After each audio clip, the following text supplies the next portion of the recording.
वर्षों की तपस्या से जो मुकाम मिला है, वर्षों की तपस्या से जो मुकाम मिला है, ये कुर्सी यूं ही नहीं मिली है, हर दर्द का इनाम मिला है। दोस्तों, बिहार में एक और नीतीश युग का अंत हो गया तो बिहार में बीजेपी के लिए एक नए युग की शुरुआत हुई है। एक और बिहार के मुख्यमंत्री नीतीश कुमार ने आज जहां इस्तीफा दे दिया, वहीं बिहार बीजेपी के कद्दावर नेता सम्राट चौधरी बिहार के नए मुख्यमंत्री चुने गए। बिहार एनडीए विधायक दल की बैठक में सम्राट चौधरी को बिहार का नया मुख्यमंत्री चुना गया है। सम्राट युग बिहार में अब आ चुका है। बिहार के लोगों ने बिहार के नए सम्राट का स्वागत किया है। एनडीए के लोगों ने भी किया है, बीजेपी के नेताओं ने भी किया है, जेडीयू के नेताओं ने भी किया है। कैसे राबड़ी देवी की सरकार में पहली दफे मंत्री बने लालू प्रसाद यादव के बेहद करीबी और खास रहे सम्राट चौधरी ने नीतीश कुमार से लेकर नरेंद्र मोदी और अमित शाह तक के दिल में अपनी जगह बना ली। आज दोस्तों रडार में समझेंगे। बिहार को नया सम्राट मिला है तो फिर नीतीश कुमार के इस्तीफे के पीछे की वजह क्या रही, आज रडार में यह समझने की भी कोशिश करेंगे।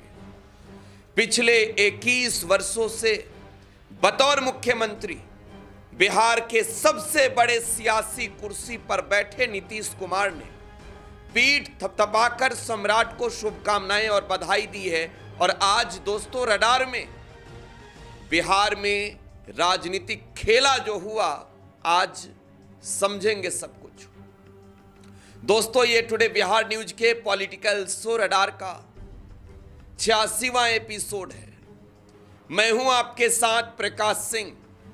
आज तो पूरे देश में दोस्तों बिहार की चर्चा है। सोशल मीडिया से लेकर इलेक्ट्रॉनिक मीडिया, प्रिंट मीडिया, हर जगह बिहार की चर्चा है। सोशल मीडिया के हर प्लेटफॉर्म पर बिहार की चर्चा हो रही है। हर न्यूज चैनल पर बिहार की चर्चा हो रही है। ये चर्चा इस वजह से हो रही है कि 21 वर्षों से बिहार की सत्ता पर काबिज जनता दल यू और जेडीयू के नेता नीतीश कुमार ने बिहार के सबसे बड़े सियासी कुर्सी को बाय बाय बोल दिया है। दोस्तों, राजनीतिक तौर पर हालात चाहे जैसे भी रहे हो, नीतीश कुमार ने कभी भी अपने कुर्सी से समझौता नहीं किया। लेकिन 2025 में बिहार की जनता से 25 से 30 फिर से नीतीश इस नारे के साथ वोट मांगकर 100 दिनों तक सरकार चलाकर नीतीश कुमार ने जब इस बात की घोषणा की थी कि वो बिहार से दूर अब दिल्ली जाना चाहते हैं, तब कई सवाल उठे। और सबसे बड़ा सवाल ये था कि नीतीश कुमार के जाने के बाद जब नीतीश कुमार इस बिहार को बाय बाय बोलकर दिल्ली चले जाएंगे तो इस बिहार का अगला मुख्यमंत्री कौन होगा। नीतीश कुमार किसके हाथों में इस बिहार के सत्ता की चाबी सौंपेंगे। आज दोस्तों नीतीश कुमार ने घोषणा के लगभग 1 महीने के बाद बिहार के गवर्नर से मिलकर लोक भवन पहुंचकर इस्तीफा दिया। एनडीए विधायक दल की बैठक हुई और इस बैठक में बिहार बीजेपी के नेता, तारापुर के विधायक, नीतीश कुमार के सरकार में दूसरे नंबर के उप मुख्यमंत्री सम्राट चौधरी को बिहार का नया मुख्यमंत्री एनडीए विधायक दल ने चुन लिया। दोस्तों, हम आपको तस्वीर भी दिखाना चाहेंगे।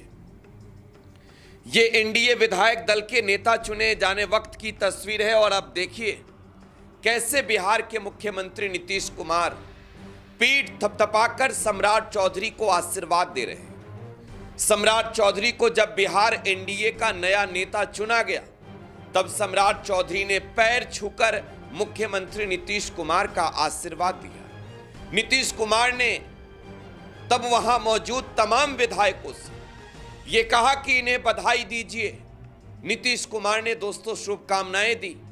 सम्राट को नए मुख्यमंत्री के तौर पर जिम्मेवारी संभालने के लिए नीतीश कुमार ने शुभकामनाएं दी। लेकिन आपको यह जानना जरूरी है दोस्तों कि नीतीश कुमार वो शख्स, वो व्यक्ति, वो राजनेता जिन्होंने पहली दफे वर्ष 2000 में मुख्यमंत्री के रूप में शपथ ली। इसके बाद 7 दिनों तक सरकार चलाने के बाद जब नीतीश कुमार की सरकार गिर गई, 2005 में नीतीश कुमार ने दूसरी दफे बतौर मुख्यमंत्री शपथ लिया और 2005 से लेकर 2026 तक इस बिहार के मुख्यमंत्री के रूप में जिम्मेवारियों को निभाया।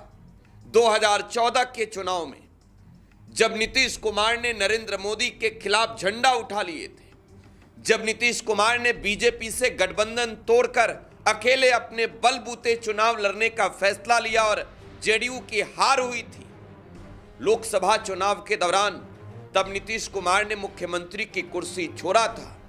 जीतन राम मांझी को बिहार का मुख्यमंत्री बनाया था। 2015 तक मांझी मुख्यमंत्री रहे और 2015 के चुनाव में मिली प्रचंड जीत के बाद नीतीश कुमार ने फिर से मुख्यमंत्री के रूप में शपथ लिया था। दोस्तों, नीतीश कुमार को समझना इतना आसान नहीं है। नीतीश कुमार ने आखिर क्यों ये फैसले लिए, आज भी संशय है, आज भी चर्चा का विषय है। आज भी बिहार में लोग पूछ रहे हैं कि राज्यसभा सांसद की कुर्सी बड़ी है क्या मुख्यमंत्री की कुर्सी से। और तब वो मीम वायरल हो रहा है कि बिहार वो राज्य है जिस राज्य ने साबित किया कि राज्यसभा सांसद की कुर्सी राज्य के मुख्यमंत्री की कुर्सी से बड़ा है, इसलिए राज्य के मुख्यमंत्री ने राज्यसभा की कुर्सी के लिए मुख्यमंत्री की कुर्सी छोड़ दी है। दोस्तों, 21 वर्षों का यह शासनकाल नीतीश कुमार का, एक निर्विवाद तौर पर आप कह सकते हैं नीतीश कुमार ने शासन चलाया। भले ही नीतीश कुमार पर आरोप पलटी मारने के लगे हों, भले ही नीतीश कुमार पर आरोप लगे हों दल बदलने का, दलों के साथ रिश्ते तोड़ने जोड़ने का, लेकिन कभी भी इस शासनकाल के दौरान नीतीश कुमार पर ऐसे संगीन गंभीर आरोप ना लगे जिन आरोपों के चलते नीतीश कुमार ने विपक्ष का जोरदार विरोध का सामना किया। अपने राजनीतिक फैसले का नीतीश कुमार ने जरूर विरोध सहा है। नीतीश कुमार के काम बिहार में याद किए जाएंगे।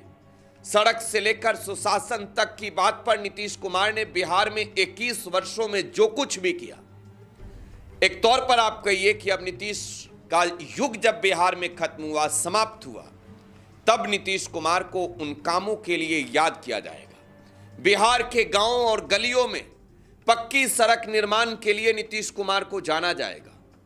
बिहार में नीतीश कुमार को इस वजह से भी जाना जाएगा कि हर घर जल नल की सुविधा देने के लिए उन्होंने अथक प्रयास की, लेकिन भ्रष्टाचार का भेंट तो कई जगह चढ़ा। नीतीश कुमार को इस बात के लिए भी याद किया जाएगा कि नीतीश कुमार ने जब सत्ता की बागडोर संभाली थी, जब राज्य के मुख्यमंत्री बने थे, तब बिहार की स्थिति क्या थी और 21 वर्षों में नीतीश कुमार उसे कहां तक लेकर गए। बिहार में सड़कों के जाल को बिछाने के लिए नीतीश कुमार को सदैव याद किया जाएगा, लेकिन नीतीश कुमार को इस बात के लिए भी याद किया जाएगा कि क्राइम जैसे मुद्दे पर अपने शासनकाल के शुरुआती दौर में नीतीश कुमार जितना शख्स दिखे, जितना सख्त थे, अगर ये सख्ती नीतीश कुमार ने आखिरी वक्त तक दिखाया होता तो बिहार इस देश में अपराध के मामले में सबसे निचले पायदान पे खड़ा होता। नीतीश कुमार के सत्ता में आने के बाद बिहार में जो कुछ भी बदला, जितना कुछ बदला, इसका सीधा श्रेय बिहार की जनता के ओर से नीतीश कुमार को मिलेगा। दोस्तों, वर्ष 2020 याद कीजिए, नीतीश कुमार के खिलाफ बिहार में भारी नाराजगी थी। बिहार में नीतीश कुमार के सपोर्ट करने वाले कोई नहीं बचे थे। तब नीतीश कुमार की कुर्सी डगमगा भी गई थी। तेजस्वी यादव को प्रचंड जीत मिली थी और तेजस्वी यादव ने दोस्तों ये कहा भी कि 12,000 वोटों से हारे हैं। उनके कई विधायकों को जो जीत चुके थे उन्हें हरवा दी है सरकार ने और ये चोरी के रास्ते नीतीश कुमार सरकार में आए। तो नीतीश कुमार के खिलाफ भारी नाराजगी थी। ये वो वक्त है जब नीतीश कुमार के लिए लोगों के अंदर सिंपैथी है, लोगों की भावनाएं आज नीतीश कुमार से जुड़ी हुई है। ये इस वजह से जुड़ी है, रणबांकुरों के तहत नीतीश कुमार अगर मैदान में उतरकर चुनाव हार जाते तो शायद नीतीश कुमार के प्रति इतनी सिंपैथी नहीं होती। नीतीश कुमार के खिलाफ जो नाराजगी थी, इस नाराजगी के वक्त जब नीतीश कुमार की हार होती, ये कुर्सी छोड़ते, तब नीतीश कुमार को लेकर इतनी सिंपैथी नहीं होती। लेकिन आज जब नीतीश कुमार ने मजबूरन, चाहे परिस्थिति जो भी हो, बिहार के मुख्यमंत्री की कुर्सी 100 दिनों के सरकार के शासनकाल के बाद छोड़ा है, 6 महीने भी सरकार नहीं चला पाए, तब दोस्तों सवाल है, सिंपैथी है। नीतीश कुमार के लिए लोगों की भावनाएं आज ये कह रही है कि नीतीश जी ने ऐसा क्यों किया। खैर, नीतीश कुमार इस बिहार की सबसे बड़े राजनीतिक कुर्सी को अलविदा कह चुके हैं। अब नीतीश कुमार को बिहार के पूर्व मुख्यमंत्री के रूप में उनके कामों के लिए याद किया जाएगा और नीतीश इसी के साथ बिहार की राजनीति से अब पॉलिटिकली आप कहिए आउट हो जाएंगे। बिहार में उनकी दल जो जनता दल यूनाइटेड है, इसके लिए भी कोई अच्छी और बड़ी खबर आने वाले वक्त के लिए भी नहीं है, क्योंकि बिहार में एक क्षेत्रीय पार्टी के तौर पर जेडीयू सत्ता में लंबे समय तक रही और लंबे समय तक बीजेपी ने संघर्ष किया। दोस्तों, हमने शुरू में ही कहा था, वर्षों की तपस्या के बाद ये जो मुकाम मिला है, ये कुर्सी यूं ही नहीं मिली है, हर दर्द का इनाम मिला है। बीजेपी ने बिहार में क्या क्या समय नहीं देखा, कितनी चीज नहीं झेली है, लेकिन आज दोस्तों बिहार में बीजेपी के लिए एक नए राजनीतिक उदय का वक्त है और बिहार में बीजेपी के लिए एक नए युग की शुरुआत है। दोस्तों, नीतीश कुमार के बाद सम्राट चौधरी इस बिहार के नए मुख्यमंत्री हैं और सम्राट युग की शुरुआत के साथ ही बिहार की सत्ता पर भारतीय जनता पार्टी के काबिज होने का वक्त शुरू हो चुका है। दोस्तों, क्या आप जानते हैं सम्राट चौधरी के बारे में? मुंगेर के तारापुर से ये विधायक हैं। पहली दफे वर्ष 2000 में सम्राट चौधरी विधायक बने थे, लेकिन इससे पहले राबड़ी देवी की सरकार में वर्ष 1999 में सम्राट चौधरी को मंत्री बनाया गया था और वो बिहार प्रदेश के कृषि विभाग के मंत्री थे। वर्ष 1995 में एक मामले में सम्राट चौधरी को जेल भी हुई थी और वो मामला बेहद गंभीर रहा। 2025 के चुनाव के दौरान उस बात पर खूब चर्चाएं हुई, खूब सियासी बयानबाजियां हुई और किसी एक एपिसोड में, किसी एक रिपोर्ट में आपको समझाएंगे भी। वो मामला दरअसल तारापुर से जुड़ा हुआ था। दोस्तों, सम्राट चौधरी लालू यादव के बेहद करीबी, बेहद खास में शामिल रहे। सम्राट चौधरी के अलावे उनके पिता शकुनी चौधरी का भी लालू प्रसाद और राबड़ी देवी के साथ बेहद करीब का रिश्ता रहा है।